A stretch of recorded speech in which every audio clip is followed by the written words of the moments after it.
Complex trauma. So this is a map just brought out. If you look at the green, sex trafficking, child and adult, see where we're at? I have done over 300 assessments, close to 300 assessments, I should say, and not one case have I had where it has been, there hasn't been sexual abuse, neglect, never. It always starts young. It always starts really, really young. And this is what complex trauma, like what happens to a brain, to a young person that is exposed to pornography or is sexually abused or is neglected or, what happens to them? What happens to them? Emotionally, intelligently, physically. Because if this was done in 2010, then these children are adults now and most likely have children. And this is what the Bible refers to generational bondage, where learned behavior is passed on from generation to generation, but it gets worse. It doesn't get better. And now we have a culture that actually plays into that very bad behavior. Okay? So what do we do? Because this is a cost of our society, on our lives. It impacts everything. It impacts everything. It impacts us in our counties. It impacts us as a nation. So let's talk a little bit about what complex trauma does. Now, I want to start out with a Guatemala girl that happened back during COVID, okay? Because I think that this is important for people to understand why it's important that when people come here to America that they become a citizen. Because you do realize that America has really good laws to protect us. We really do. Third world countries do not have good laws. They really don't. This Guatemala girl that was trafficked here by her father and uncle brought here illegally. She was smuggled here and then trafficked. This was actually in Calabash. She was 15 years old, had a child. I was called in because the resource at the school who was spoke Spanish says this girl's not in school. It's been brought to our attention. I think there's something wrong going on. She has a baby. So I came and kind of did a little bit of interview, found out real quick that something was really wrong, and I called Polaris Project because everything was shut down and I didn't know what to do, and I knew that this was an international issue. Basically, they were trying to sell her baby. And they were trying to sell her, and they were selling her.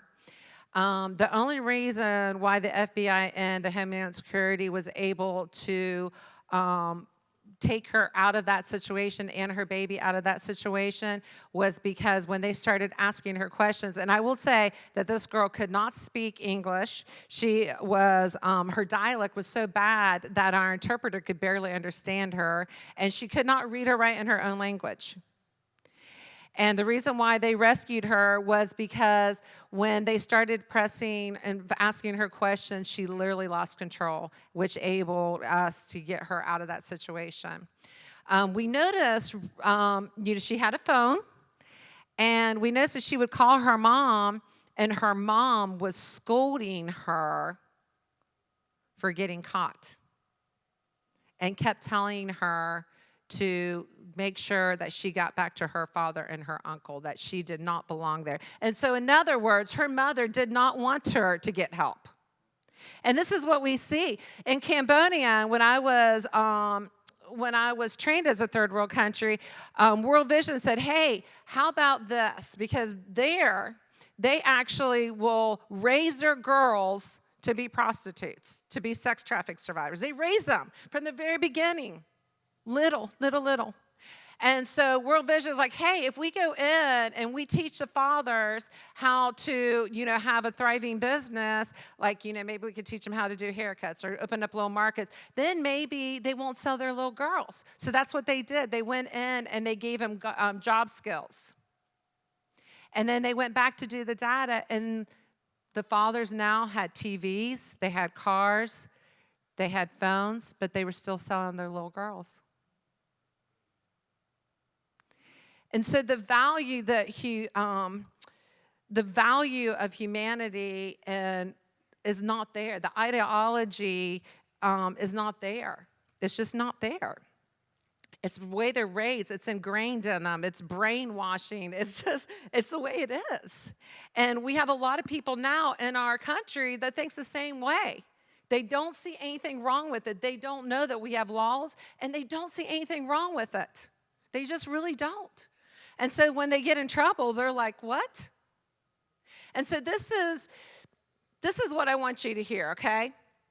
If someone doesn't have the truth, they cannot change their behavior. Truth is what sets people free. That's what changes people. And we believe that cognitive therapy is huge. So this is something that I think is really interesting, okay? We have a culture now. So drugs and alcohol are the things that keep young people entrapped in trafficking. But get this, our government does the same thing. But they just call it legal drugs. But it's all the same thing. It's for behavior. Let's see if we can give them a drug to change their behavior, which never works. There's no science behind that. But I see it over and over and over again. So nervous system regulation, cognitive therapy, biblical perspective. I'm not saying we should become Bible thumpers. I don't believe that anybody can make somebody receive Christ. I think that's just foolishness. But we're a land that was built on biblical principles. That's what makes us so different. Our forefathers weren't all, Christians, but they saw the value of it, and we should see the value of it also. So these things are important because if we don't recognize what is beneath the surface, and we don't recognize that complex trauma is PTSD, we've heard that before, right? Post-traumatic stress disorder symptoms, right? I want you to think about some of this, okay? We hear this a lot with our law enforcement, medical, military, but we don't think about the victim having it, do we? And I want to just remind you of something, okay? The younger a person is, the harder it is for them to live a healthy life because their perception has changed about life. Everything has changed the way they see. And then they have to deal with headaches and anxiety and exhaustion and isolations and anger and aggression and denial. Stockholm syndrome, where they literally fall in love with their trafficker. That's crazy, right? A normal person would say, how could that happen, right? Difficulty concentrating. That's the reason why law enforcement, when they try to ask questions, they can't answer them because they're so scared. Their anxiety is so up, and they can't even concentrate. They can't remember, literally 5 years ago was like yesterday. They can't, their brain is all scrambled. This is scientific proof here that I'm telling y'all. This is nothing that I just brought today to try to impress you. So this is what we are dealing with here in our society today. And I know that it seems like there's no help, but that's just not true. There's a lot of help, but we have to, as a society, start changing the way that we help. We have to start giving victims a voice, and we've got to start helping them understand that somebody is going to listen to them, and they're going to individualize the help that they need. That means not just put them in a box and give them a number, but listen and help them forward in a positive way and help their children also. Because most likely, if they have suffered, their children have suffered too. Even though every parent I listen to always wants more for their children, but they end up doing the same thing, if not worse, to their children that they went through. So I am already past my time. Angela is going to be talking a lot about complex trauma. But one of the things that I want to tell the law enforcement out there is that I know it's really hard to understand what you are seeing when you arrest somebody for drugs or for stealing or for anything like that. But so this is what I want you to know. Most of the women, when I was going into the jails with Sheriff Ingram, let me go into the jails to do the Human Advocate Program. And he was just campaigned me all the way. He used to tell me, he goes, you think I'm Santa Claus, don't you, Allysa? Because everything you ask, you expect. But we used to go, we had our own curriculum.